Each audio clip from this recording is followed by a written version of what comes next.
Have you been around Davao lately?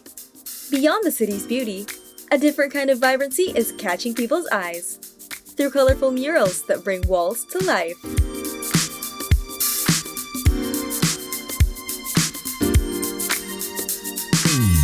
Behind these stunning bursts of colors is a talented multimedia artist proudly homegrown in Davao. Meet Resa. Hello everyone, I'm Resa and I am a multimedia artist based in Davao City. I consider myself more of a multi-passionate creative rather than having one medium because currently most of my works are more focused on visual branding, illustration, and mural painting. I always know at a young age that I am a creative, but I wasn't able to fully express it because of financial limitations. Before, since the only thing that really requires you to do art is school projects, right? So, more on collage making yung trip ko before sa high school, and that was my way of also trying to release my creative itch. When I was in college, I really wanted to pursue fine arts, but because of financial problems, I chose my second course, which is IT, because when you think about technology, it's never going to go away very soon. And I am glad that I did because when I was in second year college, I discovered that you can create art digitally, unlike the idea of arts that you need to purchase physical art materials. Now I can create art digitally. I don't need to spend that much money on the art materials that's super expensive. I was actually fortunate enough that I was able to utilize my course IT because when I entered the company, they were indulging into making video games, which is like I became one of the earliest artists that joined there. So win-win na siya in a way because I got into a software company while also making creative, not just graphic design.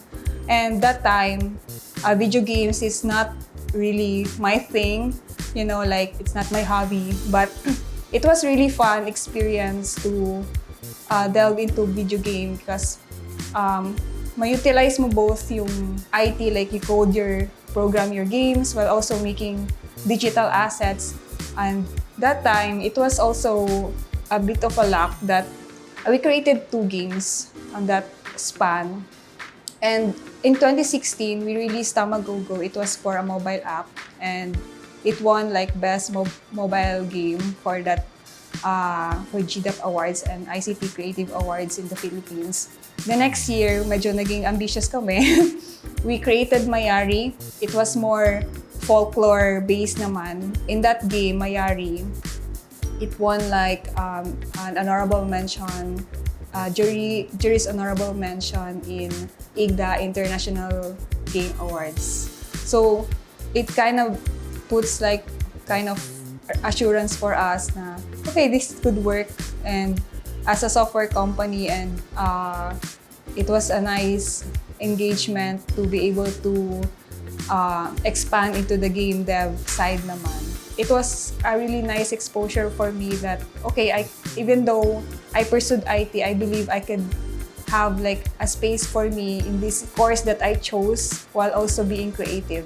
Siyempre, if you're working in that corporate setup, you're always, as an artist, you always find a way to parang satisfy your creative itch. So, nice siya in a way na the company let us also explore other hobbies outside the IT part. So, my co-workmates, they're also active in different kind of communities that are interested in. For me, I started volunteering with mural painting works. I can't remember which specific year. My early exposure to mural paintings are yung volunteering with empty walls. I remember volunteering for Davao City Jail. We painted the mandala outside their vicinity, and those mandalas were created by the jailmates. Resa once thrived in corporate life, building brands and meeting deadlines. It was a time of growth, but as her creative voice emerged, She yearned for a more personal rhythm that matched her own. So, I was working with corporate for like 4 years na din, and I realized it's not really the setup for me because first, when you're confined in an office, your creative imagination ganyan is just limited to your device. You didn't have much of a wiggle room. You're just concerned with deadlines ganyan. And the company just wants output rather than creative execution. So when pandemic hit, it wasn't really just like a fulfilling moment kasi more of break siya for me, and I was able to go back to the hobbies that I used to do like crocheting, embroidery, ganyan.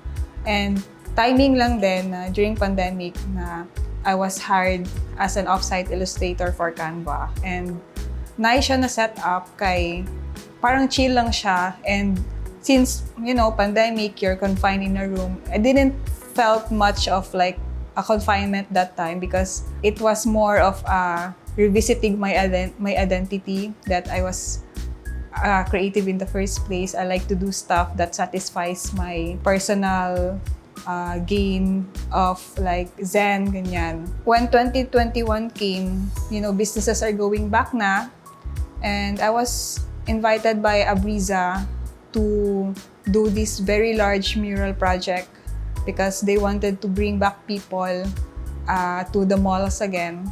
That time, I was already considering na maybe I could take mural seriously this time. I want to rebrand, I want to create a visual trademark. Because before, I already do murals, pero medyo sagol-sagol pa yung style. Because when you're exploring a new medium, parang more testing the waters pa lang.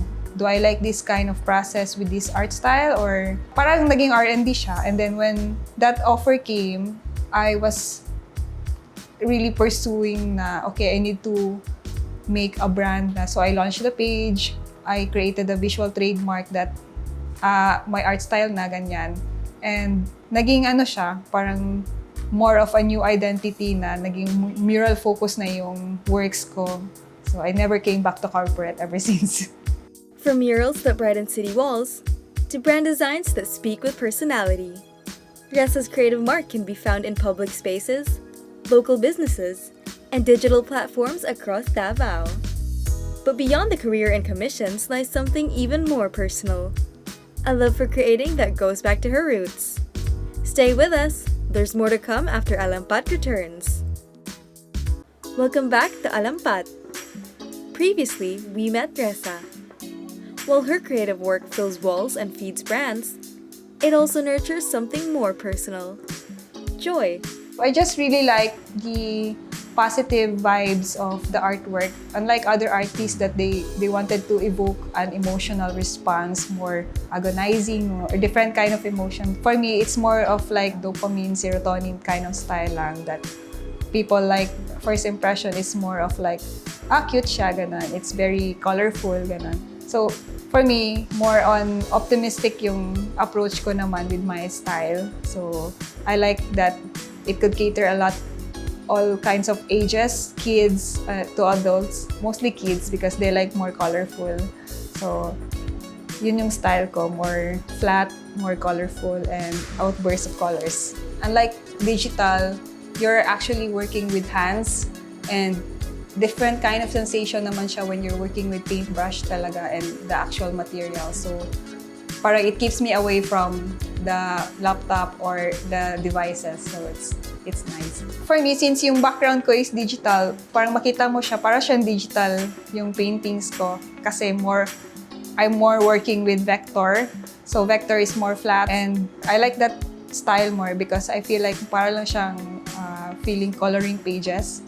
And since medyo attach ako dun sa vector na style na malinis, na buo, so nag-reflect lang siya eventually sa paintings ko.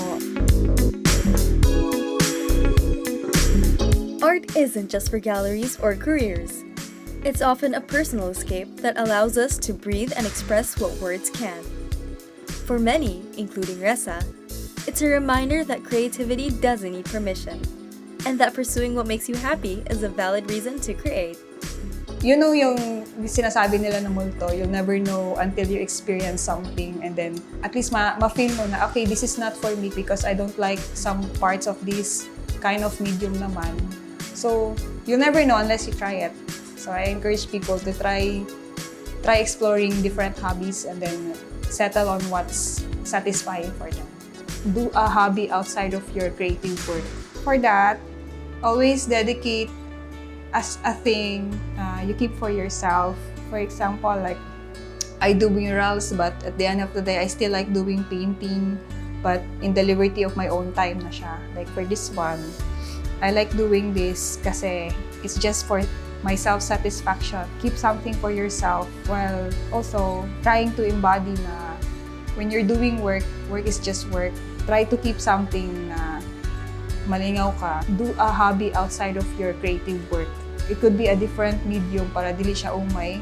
We all have different circumstances. Like, yeah, I understand na practicality, I've been there. But, never underestimate a hobby talaga. Because I know people na naging hobby nila and eventually naging main income na rin nila. So, when you're doing something else outside of creative, dili ka mag-stop as an artist. Beyond her extensive portfolio of vibrant artworks, what sets Resa apart is her belief that art isn't just a profession, it's a passion. And artists should be proud to own what they create. Well, my real question is, if you wanna be seen, why are you hiding? Diba? Like, if you want people to notice your work, why are you hiding it in your closet? Like, how will you attract people to see your work na ginatago lang mo siya?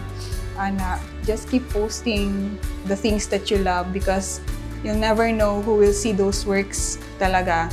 So, for me, I have been in that time before na dili pa inana ka common ng social media when you're applying for work, magdala pa ka physical copies mo ang artworks na, oh, this is what I do, ganyan.